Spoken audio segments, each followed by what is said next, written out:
I now call on Jim Fairlie to be followed by Gillian Mackay for around 4 minutes. Mr Fairlie. Thank you, Presiding Officer. And I'd really like to thank Jackie Baillie for bringing this debate forward. In just over 2 weeks' time, I'll turn 55, and I want to mention that because that was the age we lost my brother Andy to a malignant brain tumour. Sorry.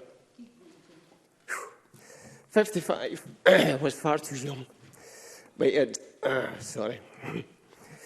he had already achieved some amazing things in his life, and he absolutely lived it to the full.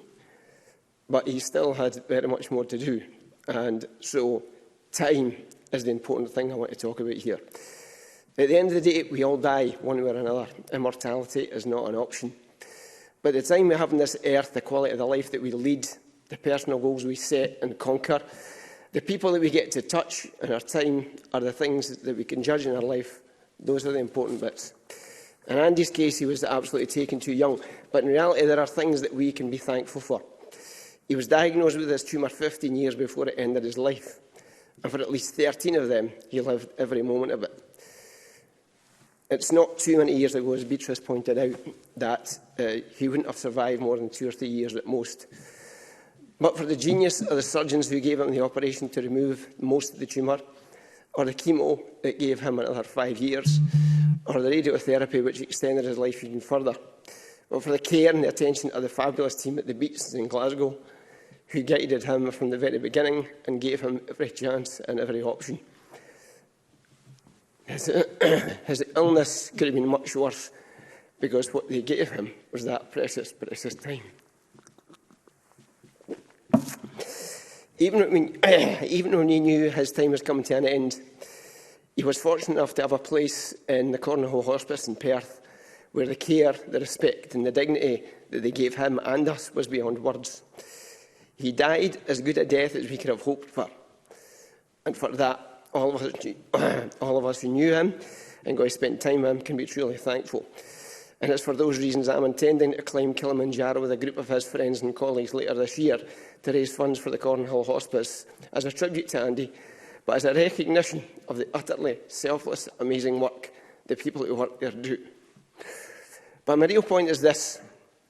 We have made huge strides in cancer care. It's not always the death sentence we once feared it was, and there is undoubtedly hope now that we didn't have before. And even when cancer does win, if we can give people more time, just like Andy, those precious days, weeks and months of years and years are invaluable. There is no doubt there is much more that we can and must do in trying to deal with cancer.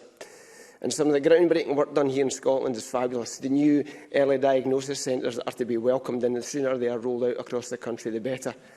Because, as my colleague Christine said, early diagnosis is so important. The elective treatment unit that has been built in the PRI will be transformational in allowing patients to be treated more quickly and effectively right across Tayside. And again, the sooner that is completed, the better. Cancer treatment, cancer care, cancer management are areas that all of us in this chamber right across society can unite behind. And since coming into this place, one of the things I have struggled to square in my own thinking is the big picture stuff. I get as legislators, we've got to look at the big picture. We've got to discuss details and budgets and statistics. But where my mind always goes to is who the individuals are that we are affecting.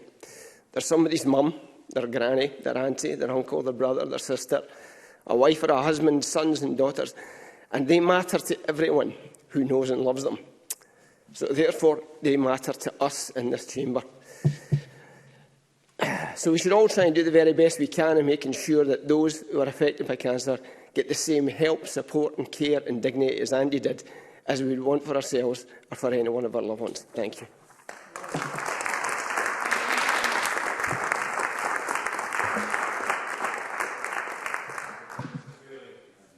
Well done, Mr Fairlie, and best of luck up Kilimanjaro.